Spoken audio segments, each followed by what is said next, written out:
cya 10. Ijwi rirangururira mu butayu. Iki gice gishingiye muri Luka igice cya mbere umurongo wa 5 kugera kwa 23, Matayo igice cya 3 umurongo wa mbere kugera kwa 12, Mariko igice cya mbere umurongo wa mbere kugera kwa 8. Mu bakiranutsi bo muri Isirayeli bari bategereje kuza kwa Mesiya habonetsemo integuza ya Kristo. Umutambyi wari mu buzukuru b'umugore wa Elizabeti, bombi bari abakiranutsi imbere y'Imana kandi mu mibereho n'ubuzima bwabo bworoheje kandi bukiranuka, umucyo wo kwizera wabamurikiye nk'inyenyeri imurikira mu mwijima w'iyo minsi mibi. Uyu muryango wubaha Imana wasezeraniwe umwana w'umuhungu wagombaga kugendera imbere y'Uwiteka ngo ategure inzira ye. Zakariya yari atuye mu misozi y'Iyudaya, ariko yagiye i Yerusalemu gukora umurimo mu rusengero akamara y'icyumweru, umurimo wasabwaga gukorwa na buri mutambyi mu cyiciro cye inshuro 2 buri mwaka. Nuko ubwo Zakariya yari agikora imirimo y'ubutambyi imbere y'Imana, kuko icyiciro cy'abatambyi yabarwagamo cyari gitahiwe, ubufindo buramufata nk'uko umugenzo w'abatambyi wari uri, ngo ajye mu rusengero rw'Uwiteka gutwika imibavu. Yari ahagaze iruhande rw'igicaniro cy'izahabu mu cyumba cy'aheraho mu buturo bwera. Igicu cy'imibavu n'amasengesho y'Abisirayeli byazamukaga bijya imbere y'Imana. Mu kanya gato yamenye ko agenderewe n'Imana, maze marayika w'Umwami Imana amubonekera ahagaze iburyo bw'igicaniro cy'imibavu. Uwo mwanya marayika yari ahagazemo wagaragazaga ikimenyetso cy'ubuntu agiriwe, ariko Zakariya ntiyabisobanukirwa. Yari amaze imyaka myinshi asengera kuza k'Umucunguzi. Ubu rero ijuru ryari ryohereje intumwa gutangaza ko ayo masengesho ari hafi gusubizwa, ariko iyi neza y'Imana yasaga naho irenze urugero ku buryo atabashije kuyisobanukirwa. Agira ubwoba bwinshi ndetse atangira kwicira urubanza, ariko aramutswa indamutso y'ibyishimo no kumukomeza ngo, "Witinye Zakariya, ibyo wasabye byumviswe. Umugore wawe Elizabeti azakubyarira umuhungu, uzamwite Yohana. Azakubera umunezero n'ibyishimo, kandi benshi bazanezererwa kuvuka kwe, kuko azaba mukuru imbere y'Umwami Imana. Ntazanywa vino cyangwa igisindisha cyose, kandi azuzuzwa Umwuka Wera. Benshi mu Bisirayeli azabagarurira ku Mwami Imana yabo, azagendera imbere yayo mu mwuka n'ububasha bya Eliya, asanganye imitima ya base n'iy'abana, n'abatumvira Imana azabayobora mu bwenge bw'abakiranutsi, ngo ategure ubwoko bwatunganirijwe Umwami Imana." Zakariya abaza marayika ati, "Ibyo nzabibwirwa n'iki, ko ndi umusaza n'umugore wanjye akaba ari umukecuru?"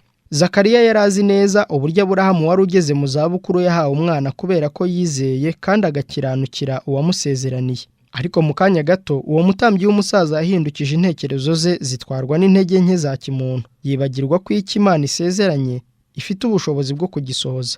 Mbega itandukaniro riri hagati y'uku kutizera no kwizera kumeze nk'uko umwana kwaranze Mariya umubyeyi w'i Nazareti, wa wundi washubije marayika ati, "Dore ndi umuja w'Umwami Imana, bimbere nk'uko uvuze." Kuvuka k'umuhungu wa Zakariya kimwe no kuvuka k'umuhungu wa Aburahamu ndetse n'uwa Mariya byagombaga kwigisha icyigisho cy'ukuri kw'iby'umwuka gukomeye, ukuri dutinda kwiga kandi twibagirwa vuba. Muri twe nta bushobozi bwo gukora icyiza butubamo, ariko icyo tudashobora gukora tugikorerwa n'imbaraga y'Imana iba mu mutima w'uyiyeguriye kandi uyizera. Binyuze mu kwizera duhabwa imibereho mishya, maze tugashobozwa gukora imirimo yo gukiranuka. Mu gusubiza ikibazo cya Zakariya, marayika yaravuze ati, "Ndi Gaburiyeli uhagarara imbere y'Imana, kandi natumwe kuvugana nawe ngo nkubwire ubwo butumwa bwiza." Imyaka 500 yari ishize Gaburiyeli asobanuriye Daniyeli igihe cy'ubuhanuzi cyagombaga kugeza ku kuza kwa Kristo. Kumenya neza ko iherezo ry'icyo gihe ryari bugufi byateye Zakariya gusenga asabira kuza kwa Mesiya. Iyi ntumwa yari yarazanye ubu buhanuzi yari ije nanone gutangaza gusohora kwabwo. Amagambo ya marayika ngo "Ndi Gaburiyeli uhagarara imbere y'Imana" agaragaza ko afite umwanya ukomeye kandi w'icyubahiro mu bwami bwo mu ijuru. Ubwo yazaniraga Daniyeli ubutumwa yaravuze ati, "Nta wundi dufatanije kubarwanya keretse Mikayeli, Kristo umutware wanyu." Umukiza avuga kuri Gaburiyeli mu gitabo cy'ibyahishuwe agira ati, "Yatumye marayika we nawe akabimenyesha imbata ye Yohana." Maze marayika abwira Yohana ati, "Ndi imbata mugenzi wawe kandi ndi mugenzi wa bene so b'abahanuzi." Mbega igitekerezo cyiza! Marayika uhagarara mu cyubahiro iruhande rw'Umwana w'Imana niwe watoranijwe ngo abumburire abantu b'abanyabyaha imigambi y'Imana. Zakariya yagaragaje gushidikanya amagambo ya marayika, byatumye atongera kuvuga kugeza ubwo ayo magambo yasohoreye. Nuko dore uragobwa ururimi, kandi ntuzabasha kuvuga kugeza umunsi ibyo bizakuberaho, kuko utemeye ko amagambo yanjye azasohora mu gihe cyayo.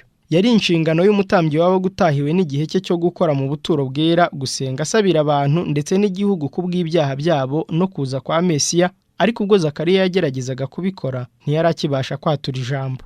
ubwo yasohokaga guhesha abantu umugisha yabaciraga amarenga maze akomeza kuba ikiragi. Bari bategereje igihe kirekire ndetse batangiye kugira ubwoba batahari Imana yamuciriye urubanza. Ariko ubwo yari avuye ahera, mu maso he hararabagiranaga kubera icyubahiro cy'Imana. Bamenya yuko hari icyo yerekewe mu rusengero. Zakariya yabamenyesheje mu marenga ibyo yabonye n'ibyo yumvise, kandi iminsi y'imirimo ye ishize asubira iwe. Umwana wasezeranywe akimara kuvuka, ururimi rwa se ruragobodoka. Aravuga ashima Imana. Abaturanyi bose baterwa ubwoba, ibyo byose byamamara mu misozi y'Iyudaya yose. Ababyumvise bose babishyira mu mitima yabo bati, mbese uyu mwana azaba iki? Ibi byose byaganishaga ku gukangurira imitima yabo ku kuza kwa Mesiya, uko Yohana yagombaga gutegurira inzira. Mwuka Wera aza kuri Zakariya maze ahanura muri aya magambo meza avuga iby'umurimo w'umuhungu we. Kandi nawe mwana uzitwa umuhanuzi w'isumba byose, kuko uzabanziriza umwami ngo utunganye inzira ze no kumenyesha abantu b'iby'agakiza ko ari ukubabarirwa ibyaha byabo. Kubw'umutima w'imbabazi w'Imana yacu niwe uzatuma umuseke udutambikira uvuye mu ijuru, ukamurikira abicaye mu mwijima no mu gicucu cy'urupfu, no kuyobora ibirenge byacu mu nzira y'amahoro. Uwo mwana arakura, agwiza imbaraga z'umutima, aguma mu butayu kugeza umunsi yerekewemo Abisirayeli. Mbere yo kuvuka kwa Yohana, marayika yari yaravuze ati, azaba mukuru imbere y'Umwami Imana, kandi ntazanywa vino cyangwa igisindisha cyose, kandi azuzuzwa Umwuka Wera. Imana yari yarahamagariye umwana wa Zakariya umurimo ukomeye kurusha indi yose yigeze ihabwa abantu. Kugira ngo asohoze iyo nshingano, agomba kubana n'Uwiteka ngo bafatanye. Kandi Umwuka w'Imana yagombaga kubana nawe gusa igihe yitaye ku byo marayika yategetse. Yohana yagombaga kujya mbere nk'intumwa ya Yehova ngo amurikire abantu umucyo w'Imana. Yagombaga kuyobora intekerezo zabo mu nzira nshya. Yagombaga kubashishikariza kumenya iby'imico y'ubuziranenge bw'Imana isaba, kandi bakamenya ko bakeneye gutungana kwayo. Intumwa nk'iyo igomba kurangwa n'imico yera. Yagombaga kuba urusengero rutuwemo na Mwuka w'Imana. Kugira ngo asohoze inshingano ye, yagombaga kuba muzima mu gihagararo no mu bitekerezo, ndetse afite imbaraga z'iby'umwuka. Niyo mpamvu yagombaga kwirinda mu mirire no mu minywere ndetse no mu byifuzo agira. Yagombaga kuba umuntu ubasha gutegeka imbaraga ze kugira ngo ashobore guhagarara mu bantu ashikamye nk'urutare n'imisozi byo mu butayu. Mu bihe bya Yohana Umubatiza, umururumba w'ubutunzi no gukunda ibyo kwinezeza no kwiyerekana mu myambarire byari byamamaye. Ibinezeza umubiri, kurya no kunywa byatezaga indwara z'umubiri ndetse no gusubira inyuma bikabije. Abantu bari baraguye ikinya mu by'umwuka, imbaraga zo gusobanukirwa n'icyaha zigenda zigabanuka. Yohana yagombaga guhagarara nk'umugorozi. Mu kurangwa n'imibereho yo kwifata mu mirire no mu minywere ndetse n'imyambarire yoroheje, yagombaga gucyaha iryo kabya ry'icyo gihe. Bityo amabwiriza yahawe ababyeyi ba Yohana cyari icyigisho cyo kwirinda bahawe na marayika wavuye mu ijuru. Mu bwana ndetse no mu busore niho imico yiganirwa. Aha niho imbaraga yo kwirinda ikenewe. Mu gihe bakikije umuriro ndetse no mu biganiro by'umuryango, nibwo babonaga imbaraga zubaka imico yabo zibasha kubazanira ingaruka zo kwihangana by'iteka ryose. Kurenza ibyo dutangaho umutungo mwinshi mu buzima, imico yigishijwe umuntu akiri muto niyo ituma umuntu aba intwari cyangwa atsindwa ku rugamba rw'ubuzima. Igihe cyo kubyiruka nicyo gihe cyo kubiba. Nicyo kigena igihe cy'isarura muri ubu buzima no mu buzima bw'ahazaza. Nk'umuhanuzi, Yohana yagombaga gusanganya imitima ya base n'iy'abana n'abatumvira Imana, akabayobora mu bwenge bw'abakiranutsi ngo ategure ubwoko bwatunganirijwe Umwami Imana. Mu gutegura inzira yo kuza kwa mbere kwa Yesu, yari ahagarariye abazategurira abantu kuza kwa kabiri kwa Yesu. Isi yigaruriwe n'ibyo kwinezeza. Ibinyoma n'imigani y'imihimbano nibyo byeze. Imitego ya Satani yo kurimbura abantu iriyongera. Abagomba kugaragaza kwera mu kubaha Imana bagomba kwiga isomo ryo kwirinda no kwifata. Umururumba mu byo kurya no kunywa bigomba gutsindwa n'imbaraga y'ibitekerezo mvajuru. Uku kwirinda ni ingenzi mu kutwongera imbaraga z'ibitekerezo no guhishurirwa iby'umwuka bizadushoboza gusobanukirwa no kugendera mu kuri kw'ijambo ry'Imana. Kubw'iyo mpamvu, kwirinda bifite umwanya mu murimo wo kwitegurira kuza kwa Kristo bwa kabiri. Mu buryo busanzwe, umuhungu wa Zakariya yagombaga kuba yarigishijwe ibyo kuba umutambyi, ariko inyigisho zo mu mashuri y'abigisha amategeko ba Rabi ntizari kumugeza ku rugero rukwiriye inshingano ye. Imana ntiyamwohereje kubigisha iby'iyobokamana kwiga uko asobanura ibyanditswe byera. Yamuhamagariye kujya mu butayu ngo yigire ku byaremwe no ku miterere y'Imana. Urugo rwe rwari ahantu ha wenyine, yiberaga hagati y'imisozi yambaye ubusa, ibihanamanga n'ubuvumo bwo mu bitare. Ariko ubwe yihitiyemo kwigomwa, kwishimisha n'ibinezeza by'ubuzima, abigurana imibereho yo kwifata no kugira ikinyabupfura kidahinduka cyo kwibera mu butayu. Aho ibyari bimuzengurutse byari bikwiranye n'imico yo kwicisha bugufi no kwizinukwa. Aho hantu ntiyashoboraga kurogowa n'urusaku rw'iby'isi, bityo akabasha kwiga inyigisho ziboneka mu byaremwe, mu guhishurirwa n'iz'imbaraga ikomeye y'Imana.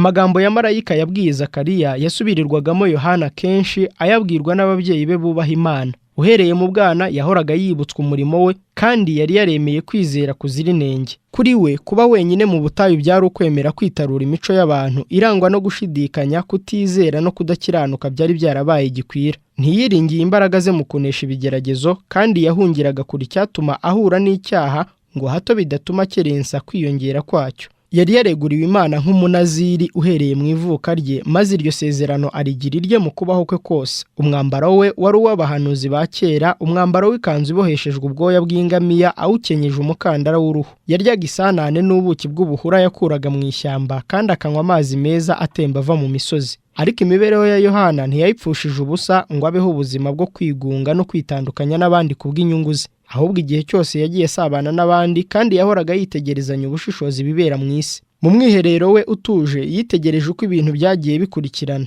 Mu guhishurirwa amurikiwe na Mwuka Muziranenge yize imico y'abantu kugira ngo abashe kubona uko yageza ku mitima yabo ubutumwa mvajuru. Yari afite inshingano imuremereye, ari wenyine avugana n'Imana mu ijambo ryayo no mu masengesho. Yashatse uko yakingira ubugingo bwe kubw'umurimo wari umushyizwe imbere. Nubwo yari mu butayu ntibyamubujije guhura n'ibigeragezo. Uko bishoboka yakinze amarembo yose Satani yakwinjiriramo, ariko ntibyabujije umwanzi kumutera. Ariko imitekerereze ye mu by'umwuka yari isobanutse. Yari yarakujije imbaraga n'umuco wo gufata ibyemezo, kandi kubwo gufashwa na Mwuka Muziranenge yabashije gutahura amayeri ya Satani no guhangana n'imbaraga ze. Yohana yiboneye mu butayu ishuri rye n'ubuturo bwera. Nk'uko Mose yari ameze akikijwe n'imisozi ya Midiyani, nawe yari kumwe n'Imana kandi akikijwe n'ibihamya by'imbaraga zayo. Ntabwo byari amahitamo ye kuba aho hantu nk'uko byari ku muyobozi ukomeye w'Abisirayeli hagati y'ibyo bihe bikomeye by'ubwigunge mu misozi, ariko imbere ye hari imisozi ya Mowabu hakurya ya Yorodani bihamya uwahanze imisozi akayikomeresha imbaraga.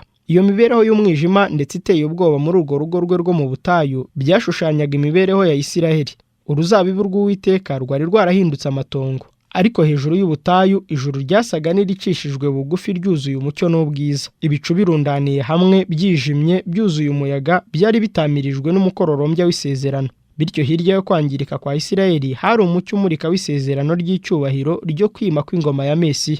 Ibicu by'uburakari bitamururwa n'umukororombya w'isezerano rye ry'imbabazi. Ari wenyine mu ijoro rituje yasomye isezerano Imana yasezeraniye Aburahamu yuko urubyaro rwe ruzaba rutabarika nk'inyenyeri. Umucyo w'umuseke utamirije imisozi ya Mowabu wamwibutsaga iby'uwo wagombaga kuba nk'umuseke utambitse w'izuba rirashe n'igitondo kitagira igicu. Kandi umucyo w'amanywa y'ihangu awubonamo icyubahiro cyo kwigaragaza k'Uwiteka, ubw'icyubahiro cy'Uwiteka kizahishurwa kandi abantu bose bazakibonera rimwe. Mu gutangara ariko kuzuye ibyishimo ashakashaka mu mizingo y'abahanuzi ibyo guhishurwa no kuza kwa Mesiya. Urubyaro rwasezeranywe ruzamenagurwa umutwe w'inzoka, Shiro utanga amahoro, uwagombaga kuboneka mbere y'uko hazongera kwima umwami ku ntebe ya Dawidi. Ubu rero igihe cyari kigeze. Umutegetsi w'i Roma yicaye ku ngoma ku musozi wa Siyoni. Kubw'ijambo ry'Uwiteka ridahinduka, Kristo yari amaze kuvuka. Ibyishimo bya Yesaya bigaragaza icyubahiro cya Mesiya nibyo byari ibyishimo bye amanywa n'ijoro. Ishami ryo ku gishyitsi cya Yesu,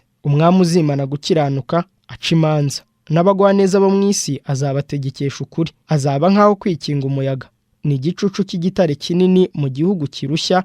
Isirayeli ntizongera kwitwa intabwa n'igihugu ngo cyitwe umwirare, ahubwo Uwiteka azakwita inkundwakazi n'igihugu cyawe kizitwa uwashyingiwe. Umutima we wari mu bwigunge wuzuza guhishurirwa k'Uwiteka. Yarebye umwami mu bwiza bwe, inarigira ibagirana. Yabonye icyubahiro cy'Uwiteka maze yiyumvamo ko we ntacyo ashoboye ndetse ntacyo ari cyo. Yari yiteguye kujya mbere nk'intumwa y'ijuru atitaye ku by'abantu kuko yari amaze kubona iby'imbaraga mvajuru. Yabashaga guhagarara yemye ndetse nta bwoba imbere y'abami b'isi kuko yari amaze kwicisha bugufi imbere y'umwami w'abami. Yohana ntiyasobanukiwe neza imiterere y'ubwami bwa Mesiya. Icyo yari ategereje ni ugucungurwa kwa Isirayeli bagakurwa mu maboko y'abanzi babo, ari byo kuza k'umwami mu gukiranuka na Isirayeli igahinduka ishyanga ryera. Ibyo nibyo byari intego nyamukuru yo kwiringira kwe. Bityo yiringiraga ko bizasohoza ubuhanuzi bwavuzwe mu ivuka rye, kwibuka isezerano rye ryera yuko twebwe abamaze gucungurwa tukava mu maboko y'abanzi bacu tugomba kumukorera nta gutinya mu kwera no gukiranuka imbere ye iminsi yose yo kubaho kwacu. Yabonye ubwoko bwe bwibera mu buhendanyi, mu mibereho yo kwihugiraho kandi businziriye mu byaha. Yashakaga kubakangurira imibereho yo gukiranuka. Ubutumwa Imana yari yaramuhaye kuvuga bwari ubwo kubahwitura ngo bave mu bunebwe kandi butume bahinda umushyitsi kubera gucumura kwabo. Mbere y'uko imbuto y'inkuru nziza ibona aho igwa, ubutaka bw'umutima bugomba kumenagurwa.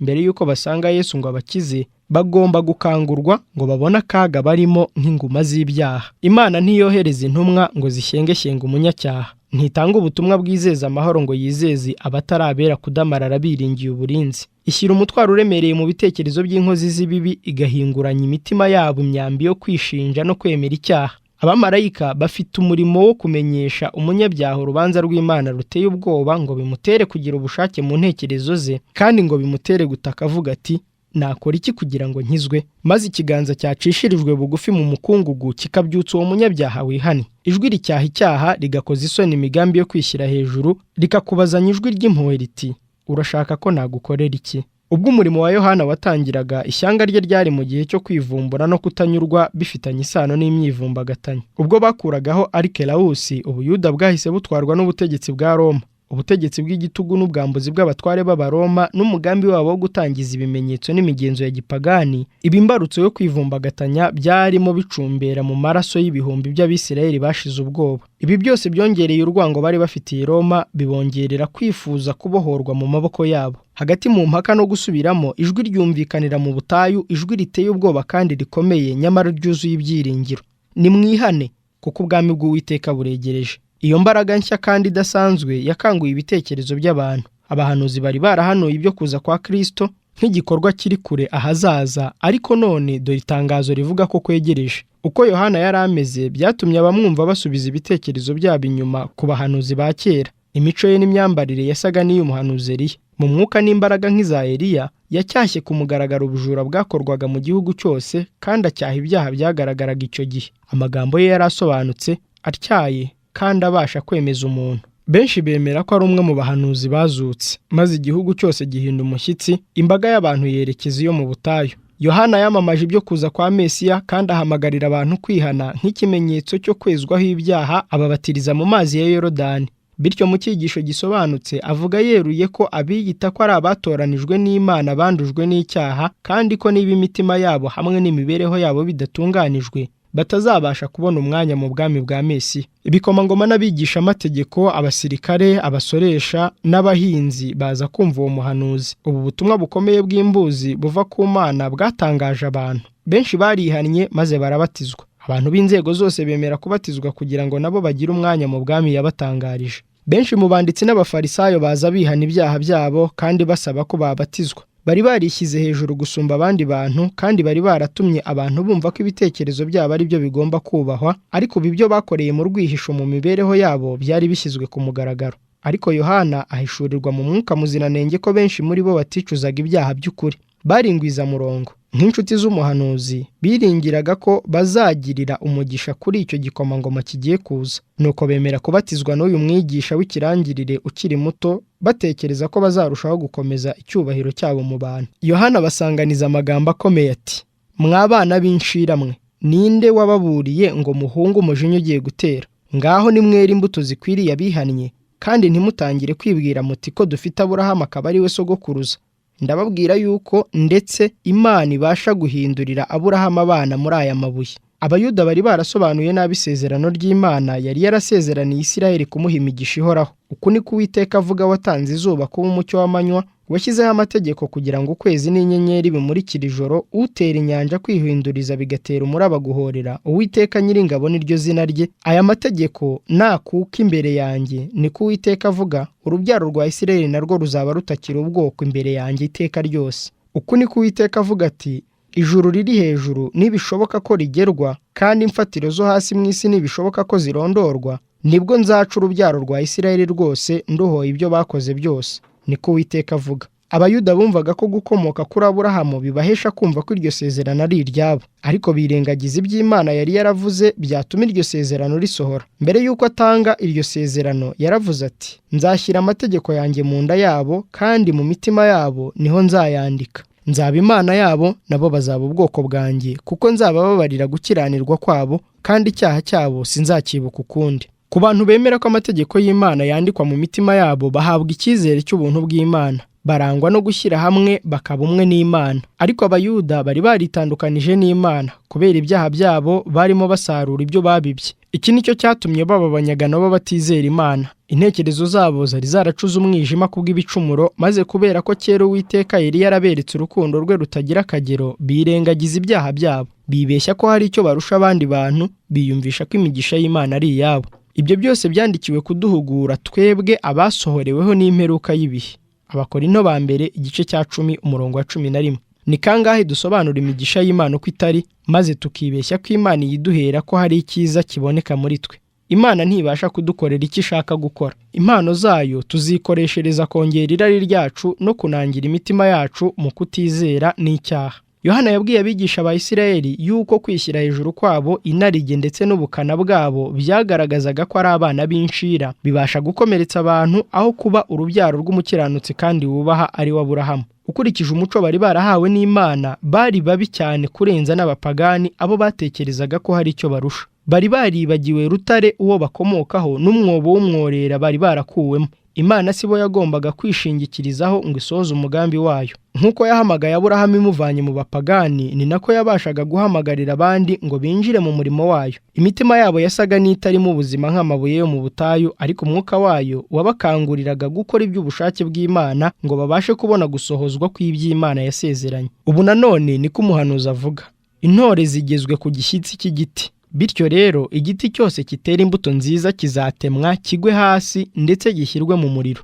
Agaciro k'igiti ntigashingiye ku izina, ahubwo gashingiye ku mbuto. Niba imbuto nta gaciro zifite, izina ntirizatuma icyo giti kitarimburwa. Yohana yabwiye abayuda ko guhagarara imbere y'Imana byagombaga kwemezwa n'imico y'imibereho yabo. Ubumenyi bwari bwataye agaciro. Niba imibereho n'imico yabo bidahamanya n'amategeko y'Imana, ntabwo ari abayo. Kubw'amagambo ye yacengeraga mu mitima, abamwumvaga baratsindwaga. Bazaga bamusanga bakamubaza bati, none se dukora iki? Akabasubiza ati, ufite imyenda ibiri, umwe uhuta ufite, n'ufite ibyo kurya nagira atyo nawe. Maze yihanangiriza abakoresha b'ikoro kutaka abantu ibirenze ibyo bategetswe, n'abasirikare ati, mwirinde urugomo. Abemeye bose kuba abayoboke b'ubwami bwa Kristo, arababwira ati, ubugwaneza, kuvugisha ukuri no kwizerwa bikwiye kugaragarira mu mibereho yabo. Bagomba kuba ingabo ikingira abadafite kirengera, kandi bakaba intangarugero mu kugira impuhwe. Bityo abakurikira Yesu bazerekana imbaraga y'Umwuka Wera ibasha guhindura. Mu mibereho ya buri munsi, ubutabera, imbabazi n'urukundo rw'Imana bizagaragara. Bitabaye ibyo, baba bameze nk'umurama ushyizwe mu muriro. Yohana arababwira ati, jyeweho ndabatirisha amazi ngo mwihane, ariko uzaza hanyuma yanjye andusha ubushobozi, ntibinkwiriye no kumutwaza inkweto. Niwe uzabatirisha Umwuka Wera n'umuriro. Umuhanuzi Yesaya yari yarahanuye ko umwami azeza abantu beho ibyaha byabo, abikuzeho umwuka ukiranuka n'umwuka wotsa.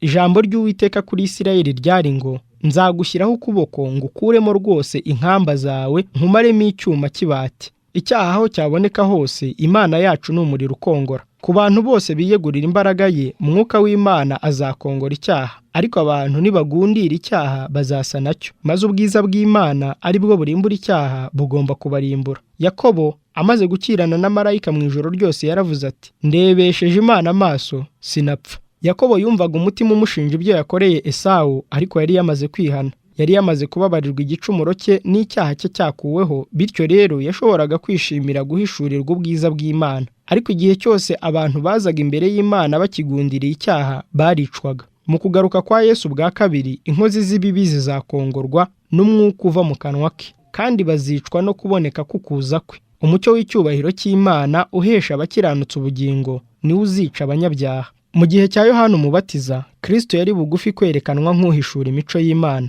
Kugaragara kwe niko kwagombaga guhishurira abantu ibyaha byabo. Gusa binyuze mu kwemera gutandukanywa n'icyaha, bagombaga kwinjira mu musabano nawe. Abakiranuka mu mitima yabo nibo gusa babasha guhagarara imbere ye. Uko niko Umubatiza yabwiye Abisirayeli ubutumwa bw'Imana.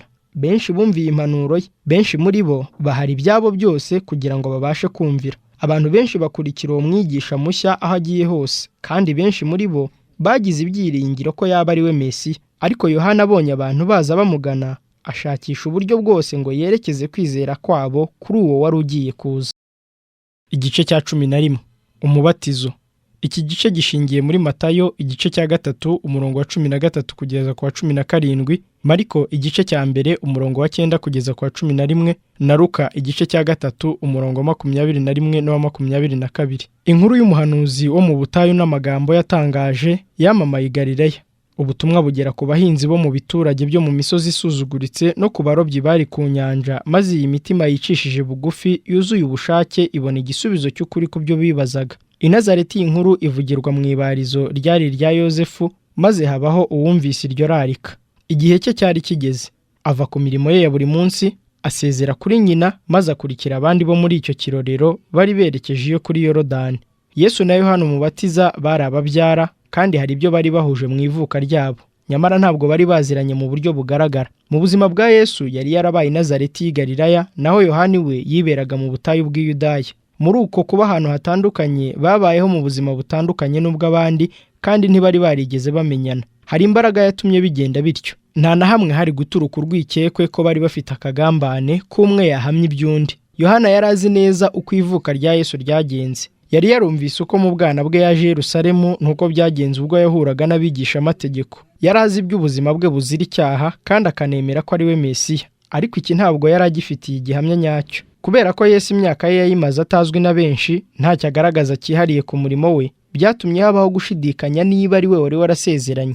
Ariko umubatiza nubwo byari bimeze bityo, akomeza gutegerezanya kwizera, yizera ko mu gihe gikwiriye cy'Imana byose bizabasha gusobanuka. Byari byaramuhishuriwe yuko Mesiya azamusanga ngo amubatize, kandi ko ikimenyetso kigaragaza imico ye mvajuru kizagaragara, bityo akabona kumwereka abantu. Ubwo Yesu yazaga kubatizwa, Yohana yamubonyemo imico idasanzwe atigeze abona ku wundi muntu uwo ari we wese. Ubwiza bwe bwagaragazaga ubuziranenge buva ku Mana, kandi ari ubwo kubahwa. Mu mbaga y'abantu yari iteraniye aho kuri Yorodani, ibyo Yohana yumvaga byari inkuru zishishana z'ibyaha byakozwe, kandi yari yarahuye n'imitima ishenjagurwa n'umutwaro w'ibyaha bitagira akagero, ariko ntiyari yagahuye n'umuntu ufite impumeko mvajuru. Ibi byose byahamanyaga n'ibyo Yohana yari yareretswe ku byerekeye Mesiya, nyamara yanze gukora icyo Yesu yamusabaga.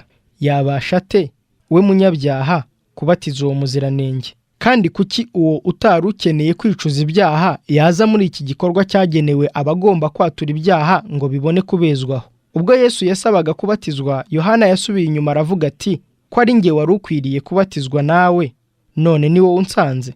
Mu ijwi ryitonze nyamara rifite ububasha, Yesu aramusubiza ati, emera ubikore, kuko ari byo bikwiriye ngo dusohoze gukiranuka kose. Maze Yohana amaze kwemera, ajyana n'umukiza muri Yorodani, amwibiza hasi mu mazi. Yesu amaze kubatizwa, uwo mwanya ava mu mazi, ijuru riramukingukira, abona mwuka w'Imana amanuka asa n'inuma amujyaho. Yesu ntiyabatijwe nk'uwicuza ibyaha bye, yishushanyije n'abanyabyaha, atera intambwe tugomba gutera, kandi akora ibyo tugomba gukora. Imibereho ye yo kubabazwa no kwihangana nyuma yo kubatizwa kwe nabyo byari icyitegererezo kuri twe. Amaze kuva mu mazi, Yesu yicisha bugufi, arasenga ari ku nkombe y'umugezi. Ibihe bishya byari bikinguwe imbere ye. Ubu noneho yari agiye ahirengeye, atangiye urugamba mu mibereho ye. Nubwo yari umwami w'amahoro, kuza kwe kwagombaga kuba nk'inkota ikuwe mu rwubati. Ubwami yari aje kwimika bwari butandukanye n'ubwo Abayuda bifuzaga. Uwari urufatiro rw'imico n'imibereho ya Isirayeli yari gusuzugurwa nk'umwanzi wabo n'umurimbuzi. Uwo wari waratanze amategeko ku musozi Sinayi yagombaga gucirwaho iteka nk'ugomera amategeko. Uwari warazanywe no guca ingoyi y'imbaraga ya Satani yari agiye kwitwa ko ari Belizebuli. Nta n'umwe mu isi wari umusobanukiwe, kandi mu gihe cy'umurimo we yagombaga kugenda wenyine. Mu mibereho ye yose na bene nyina ntibigeze basobanukirwa iby'umurimo we, ndetse n'abigishwa be ntibigeze bamusobanukirwa. Yari yarabaye mu mucyo w'iteka nk'umwe n'Imana, ariko imibereho ye yo ku isi igomba kuba iyo kwitandukanya n'abandi. Nk'umwe muri twe yagombaga kwikorera umutwaro w'icyaha n'agahinda. Utarakoze icyaha yagombaga kumva ibyo gukozwa isoni n'icyaha. Umukunzi w'amahoro yagombaga guhora mu ntambara z'abatumvikana, ukuri kugomba kubana n'ibinyoma, kwera kukabana n'inkozi z'ibibi. Icyaha cyose, amacakubiri yose, ukwifuza kubi kose byari byaratewe no gucumura, nibyo byashenguraga ubugingo bwe. Yagombaga kunyura iyo nzira ari wenyine, akagomba kwikorera uwo mutwaro ari wenyine. Uwo wari wiyambuye icyubahiro maze akemera intege nke za kimuntu, muri we niho hari ugucungurwa kw'abatuye isi. Yabonye kandi yumva uburemere bwabyo, ariko umugambi we ntiwatezuka. Mu maboko ye niho hari agakiza k'ubwoko bwacumuye, kandi yarambuye ukuboko kwe ngo gufate mu kiganza cy'urukundo rw'ushobora byose. Gukebuka k'umucunguzi kwasaga no guhinguranya ijuru ubwo yakinguraga umutima we mu masengesho.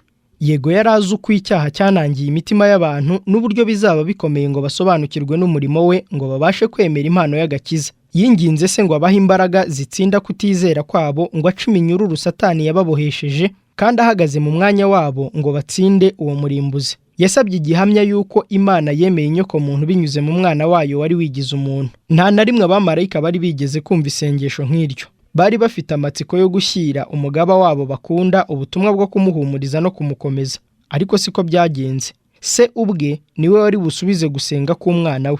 Umucyo w'icyubahiro cye umurika uturutse ku ntebe y'ubwami. Ijuru rirakinguka, maze ku mutwe w'umucunguzi hamanukira igisa n'inuma igoswe n'umucyo w'agatangaza, ikimenyetso gikwiriye uwo mugwaneza kandi wicisha bugufi. Mu mbaga y'abari bateraniye kuri Yorodani, usibye Yohana wenyine niwe washoboye gusobanukirwa n'uko guhishurwa kuvuye mu ijuru. Nyamara icyo gitangaza cy'uko ijuru ryari kumwe nabo cyageze kuri buri wese wari muri iryo teraniro.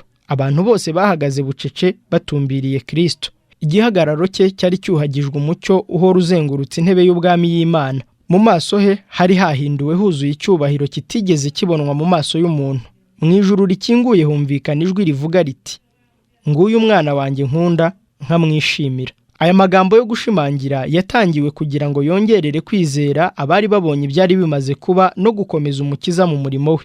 Hatitawe ko ibyaha by'abari mu isi byari bigeretswe kuri Kristo, hatitawe ko gukozwa isoni no gushyirwaho kamere yacu yacumuye, ijwi rivuye mu ijuru rirangurura ko ari umwana w'Uhoraho. Yohana yari yatwawe ubwo yabonaga Yesu yubama nk'uwinginga Imana, yingingana amarira ngo yemerwe na se. Ubwo icyubahiro cy'Imana cyamugotaga n'ijwi riturutse mu ijuru rikumvikana, Yohana yasobanukiwe n'igihembo Imana yari yarasezeranye. Yamenye ko umucunguzi w'isi ari we amaze kubatiza. Umwuka wera aramumanukira maze arambura ukuboko kwe akwerekeza kuri Yesu, avuga mu ijwi rirenga ati, nguyu umwana w'intama w'Imana ukuraho ibyaha by'abari mu isi. Nta n'umwe mu bumvaga ndetse n'uwavugaga ubwe wabashije gusobanukirwa n'inkomoko y'aya magambo, ntama w'Imana. Ku musozi wa Moriya, Aburahamu yumvise ikibazo cy'umuhungu wamubaza ati, data, umwana w'intama uri he w'igitambo cyo kotswa? Sara amusubiza ati, mwana wanjye, Imana iri bwibonera umwana w'intama w'igitambo cyo koswa. Mu ntama yatanzwe n'Imana ubwayo mu cyimbo cya Isaka, Aburahamu yabonye ikimenyetso cy'uwo wagombaga gupfa kubera ibyaha by'abantu. Umwuka wera akoresheje Yesaya yatanze urugero ubwo yahanuraga iby'umucunguzi amera nk'umwana w'intama bajyana kubaga. Uwiteka amushyiraho gukiranuka kwacu twese. Ariko abantu bo mu Isirayeli ntibari basobanukiwe n'icyo cyigisho. Benshi muri bo bafataga igitambo nk'uko abapagani nabo bafataga ibitambo byabo nk'impano bo ubwabo bahongereraga ibigirwamana byabo. Imana yifuzaga kubigisha ko mu rukundo rwayo haturuka impano yongera kubahuza nawe ubwe. Kandi amagambo yabwiwe Yesu kuri Yorodani, nguyu umwana wanjye nkunda kandi nkamwishimira, akubiyemo inyoko muntu yose. Imana yabwiye Yesu nk'uwari uduhagarariye.